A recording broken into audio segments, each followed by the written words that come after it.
नमस्ते दोस्तों, स्वागत है आपका हमारे चैनल एस नेटवर्क पर। अगर आपको रोचक तथ्य, अनोखी जानकारी और प्रेरणादायक कहानियां पसंद हैं, तो आप बिल्कुल सही जगह पर हैं। आज हम लेकर आए हैं एक खास वीडियो, जिसमें हम बात करेंगे नेपाल देश के बारे में। एक ऐसा देश जो हिमालय की गोद में बसा है, जहां की प्राकृतिक सुंदरता, समृद्ध संस्कृति और आध्यात्मिकता हर किसी को मंत्रमुग्ध कर देती है। हम आपको नेपाल की खूबसूरती, इसके लोगों और खासकर यहाँ की लड़कियों और महिलाओं की जिंदगी और उनके काम के बारे में बताएंगे। तो तैयार हो जाइए एक ज्ञानवर्धक और मनोरंजक सफर के लिए। अगर आपको हमारा कंटेंट पसंद आए, तो चैनल को सब्सक्राइब करना न भूलें, लाइक करें और बेल आइकन दबाएं ताकि आपको हमारे नए वीडियो की नोटिफिकेशन सबसे पहले मिले। चलिए शुरू करते हैं। नेपाल देश के बारे में रोचक तथ्य। पहला, नेपाल का परिचय। नेपाल आधिकारिक तौर पर संघीय लोकतांत्रिक गणराज्य नेपाल दक्षिण एशिया में हिमालय के क्षेत्र में स्थित एक खूबसूरत देश है। इसकी राजधानी काठमांडू है, जो देश का सांस्कृतिक और आर्थिक केंद्र है। नेपाल का क्षेत्रफल लगभग 1,47,516 वर्ग किलोमीटर है और 2025 के अनुमान के अनुसार यहाँ की जनसंख्या करीब 3 करोड़ 1 लाख है। नेपाल दुनिया की सबसे ऊंची चोटी माउंट एवरेस्ट 8,848 मीटर का घर है और अपनी आध्यात्मिकता, बौद्ध और हिंदू तीर्थ स्थलों और प्राकृतिक सुंदरता के लिए प्रसिद्ध है। यह भारत और चीन के बीच एक भू-आबद्ध देश है, जो इसे एक अनोखा भौगोलिक और सांस्कृतिक महत्व देता है। दूसरी, भौगोलिक स्थिति। नेपाल का भूगोल विविध और आश्चर्यजनक है। यह 3 मुख्य भौगोलिक क्षेत्रों में बंटा है। हिमालयी क्षेत्र उत्तर में, जहां माउंट एवरेस्ट और अन्य ऊंची चोटियां हैं। पहाड़ी क्षेत्र मध्य में, जहां काठमांडू और पोखरा जैसे शहर हैं। और तराई क्षेत्र दक्षिण में, जो भारत की सीमा से सटा है और उपजाऊ मैदान है। नेपाल की सीमाएं उत्तर में चीन, तिब्बत और दक्षिण पूर्व और पश्चिम में भारत से मिलती हैं। यहाँ की जलवायु ऊंचाई के आधार पर बदलती है। हिमालय में ठंडी और बर्फीली, पहाड़ों में मध्यम और तराई में उष्णकटिबंधीय। नेपाल में कोशी, गंडकी और कर्णाली जैसी प्रमुख नदियां हैं, जो खेती और जल विद्युत के लिए महत्वपूर्ण हैं। तीसरी, नेपाल की लड़कियों और महिलाओं के बारे में जानकारी। नेपाल की लड़कियां और महिलाएं देश की संस्कृति, अर्थव्यवस्था और सामाजिक जीवन में महत्वपूर्ण भूमिका निभाती हैं। यहाँ उनके बारे में कुछ रोचक तथ्य हैं। जनसंख्या में हिस्सेदारी। 2025 के अनुमान के अनुसार नेपाल की जनसंख्या में महिलाएं लगभग 51% हैं, यानी करीब 1,88,00,000। यहाँ की महिलाएं और लड़कियां देश के सामाजिक ताने बाने का एक अभिन्न हिस्सा हैं। शिक्षा। नेपाल में लड़कियों की शिक्षा में पिछले कुछ दशकों में काफी प्रगति हुई है। 2021 तक साक्षरता दर 71% थी, जिसमें महिलाओं की साक्षरता दर लगभग 65% थी।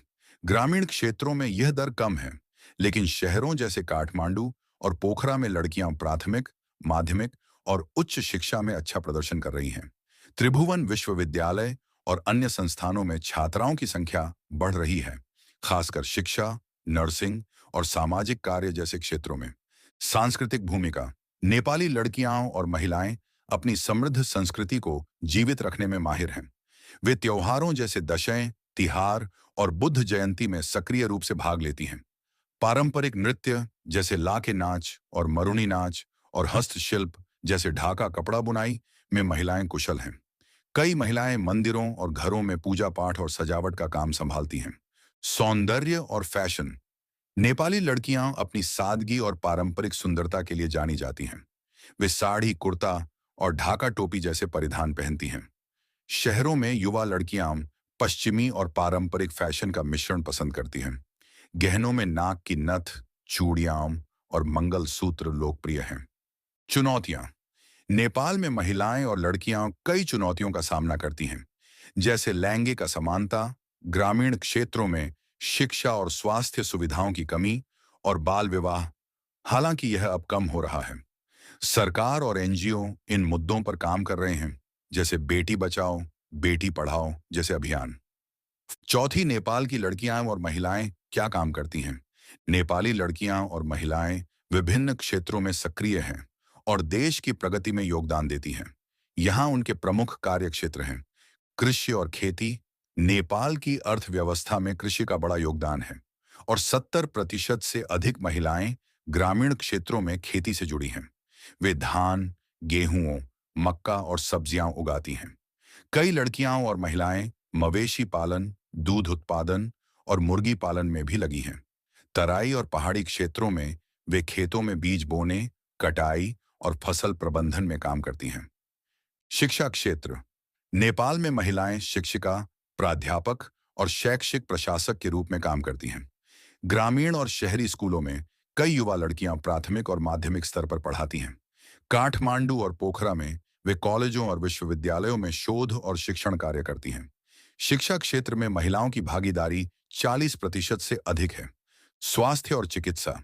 स्वास्थ्य क्षेत्र में महिलाएं नर्स, मिडवाइफ और कम्युनिटी हेल्थ वर्कर के रूप में काम करती हैं। ग्रामीण क्षेत्रों में वे स्वास्थ्य केंद्रों में मातृ और शिशु स्वास्थ्य देखभाल में योगदान देती हैं। युवा लड़कियां नर्सिंग और मेडिकल कोर्स में नामांकन कर रही हैं और काठमांडू जैसे शहरों में फार्मासिस्ट और फिजियोथेरेपिस्ट के रूप में काम करती हैं। पर्यटन और आतिथ्य। नेपाल पर्यटन का एक बड़ा केंद्र है और महिलाएं होटल, रेस्तरां और ट्रैकिंग गाइड के रूप में काम करती हैं। पोखरा और काठमांडू में वे रिसेप्शनिस्ट, वेट्रेस और हाउसकीपिंग स्टाफ के रूप में कार्यरत हैं। कई युवा लड़कियां एवरेस्ट बेस कैंप और अन्नपूर्णा ट्रैकिंग जैसे रास्तों पर गाइड और पोर्टर के रूप में प्रशिक्षण ले रही हैं। हस्तशिल्प और बुनाई। नेपाली महिलाएं ढाका कपड़ा, ऊनी स्वेटर और हस्त निर्मित गहनों की बुनाई में माहिर हैं। काठमांडू के थमेल और पोखरा के बाजारों में कई लड़कियां और महिलाएं अपनी दुकानें चलाती हैं या हस्तशिल्प बेचती हैं। ये उनके लिए आय का एक बड़ा स्रोत है। उद्यमिता और छोटे व्यवसाय। कई नेपाली महिलाएं और लड़कियां छोटे व्यवसाय चलाती हैं, जैसे किराना दुकानें, ब्यूटी पार्लर और चाय की दुकानें। युवा लड़कियां सोशल मीडिया के जरिए हस्तशिल्प, कपड़े और खाद्य उत्पाद बेचती हैं। सरकार और एनजीओ माइक्रो फाइनेंस और प्रशिक्षण के जरिए उनकी मदद करते हैं। सामाजिक कार्य और एनजीओ। नेपाल में कई महिलाएं और लड़कियां सामाजिक कार्यों में सक्रिय हैं। वे पर्यावरण संरक्षण, महिला सशक्तिकरण और बच्चों की शिक्षा के लिए एनजीओ में काम करती हैं। ग्रामीण क्षेत्रों में वे जागरूकता अभियान चलाती हैं, जैसे स्वच्छता और स्वास्थ्य शिक्षा। प्रशासन और कार्यालय कार्य। काठमांडू और अन्य शहरों में महिलाएं सरकारी और निजी कार्यालयों में सेक्रेटरी, अकाउंटेंट और ह्यूमन रिसोर्स मैनेजर के रूप में काम करती हैं। युवा लड़कियां और डेटा एंट्री और ग्राहक सेवा जैसे क्षेत्रों में भी सक्रिय हैं। कला और संस्कृति। नेपाली लड़कियां पारंपरिक नृत्य, गायन और चित्रकला में हिस्सा लेती हैं। कई युवा लड़कियां सोशल मीडिया पर अपनी कला, जैसे टिकटॉक और यूट्यूब पर नृत्य और गायन साझा करती हैं। कुछ नेपाली फिल्मों और थिएटर में भी काम करती हैं। प्रौद्योगिकी और स्टार्टअप। हाल के वर्षों में युवा नेपाली लड़कियां तकनीकी क्षेत्र में रुचि दिखा रही हैं। काठमांडू में आईटी स्टार्टअप और सॉफ्टवेयर डेवलपमेंट में महिलाओं की भागीदारी बढ़ रही है। कोडिंग और डिजिटल मार्केटिंग में प्रशिक्षण लेने वाली लड़कियों की संख्या भी बढ़ रही है। पांचवां, इतिहास। नेपाल का इतिहास प्राचीन और समृद्ध है। यहाँ गौतम बुद्ध का जन्म 563 ईसा पूर्व में लुम्बिनी में हुआ था, जो इसे बौद्ध धर्म का एक प्रमुख केंद्र बनाता है। चौथी शताब्दी में लिच्छवी वंश ने नेपाल में शासन किया और कला, वास्तुकला और व्यापार को बढ़ावा दिया। मध्यकाल में मल्ल वंश ने काठमांडू घाटी में शासन किया और पाटन, भक्तपुर और काठमांडू जैसे शहरों को सांस्कृतिक केंद्र बनाया। 1768 में पृथ्वी नारायण शाह ने आधुनिक नेपाल की नींव रखी। 1951 तक नेपाल में राणा शासन रहा, जिसके बाद लोकतंत्र की स्थापना हुई। 2008 में नेपाल एक गणतंत्र बना और राजशाही समाप्त हुई। छठी, संस्कृति। नेपाल की संस्कृति हिंदू, बौद्ध और स्वदेशी परंपराओं का मिश्रण है। यहाँ 100 से अधिक जातीय समूह और 120 से अधिक भाषाएं हैं। दशैं, विजयादशमी, तिहार, दीपावली और बुद्ध जयंती जैसे त्योहार यहाँ धूमधाम से मनाए जाते हैं। नेपाली भोजन में दाल भात तरकारी, मोमो, डंपलिंग और सेल रोटी शामिल हैं, जिन्हें महिलाएं अक्सर घर पर बनाती हैं। पारंपरिक नृत्य जैसे लाखे नाच और संगीत जैसे मादल और सारंगी यहाँ की शान है। सातवां, पर्यटन। नेपाल पर्यटकों के लिए एक स्वर्ग है। माउंट एवरेस्ट, अन्नपूर्णा और लांगटांग जैसे ट्रैकिंग रूट दुनिया भर के साहसिक यात्रियों को आकर्षित करते हैं। काठमांडू घाटी में पशुपतिनाथ मंदिर, बौद्धनाथ स्तूप और स्वयंभूनाथ मंकी टेम्पल यूनेस्को विश्व धरोहर स्थल हैं। लुम्बिनी, बुद्ध का जन्म स्थान और चितवन राष्ट्रीय उद्यान जंगली जानवरों जैसे गैंडा और बाघ के लिए भी प्रमुख आकर्षण हैं। पोखरा फेवा झील के साथ एक शांत और सुंदर स्थान है। आठवीं, अर्थव्यवस्था। नेपाल की अर्थव्यवस्था मुख्य रूप से कृषि, पर्यटन और जल विद्युत पर आधारित है। यहाँ की 70% आबादी कृषि पर निर्भर है। धान, गेहूं और मक्का प्रमुख फसलें हैं। पर्यटन अर्थव्यवस्था का 8% हिस्सा बनाता है और जल विद्युत में भारी निवेश हो रहा है। नेपाली रुपया एनपीआर यहाँ की मुद्रा है। महिलाएं और लड़कियां इन क्षेत्रों में सक्रिय हैं, खासकर कृषि और पर्यटन में। नौवीं, जलवायु। नेपाल की जलवायु विविध है। हिमालय में ठंडी और बर्फीली, पहाड़ों में मध्यम और तराई में गर्म और उष्णकटिबंधीय जलवायु है। मानसून जून से सितंबर में भारी बारिश होती है, जो खेती के लिए महत्वपूर्ण है। सर्दियां ठंडी होती हैं और गर्मियां गर्म और आर्द्र। 10वां, वन्य जीव। नेपाल में समृद्ध जैव विविधता है। चितवन और बर्दिया राष्ट्रीय उद्यानों में गैंडा, बाघ, हाथी और मगरमच्छ पाए जाते हैं। हिमालय में स्नो लेपर्ड और रेड पांडा जैसे दुर्लभ जानवर हैं। यहाँ 900 से अधिक पक्षी प्रजातियां हैं, जैसे डैनफी राष्ट्रीय पक्षी।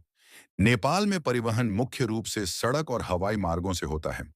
काठमांडू का त्रिभुवन अंतर्राष्ट्रीय हवाई अड्डा प्रमुख हवाई केंद्र है।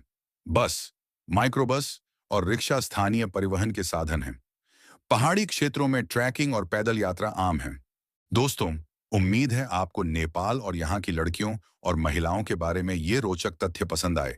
अगर आपको यह वीडियो अच्छा लगा तो लाइक करें, अपने दोस्तों और परिवार के साथ शेयर करें और हमारे चैनल को सब्सक्राइब करना ना भूलें। आपका पसंदीदा तथ्य कौन सा था, नीचे कमेंट में जरूर बताएं। अगले वीडियो में हम फिर मिलेंगे एक नए रोचक विषय के साथ। तब तक खुश रहें, सुरक्षित रहें और नमस्ते।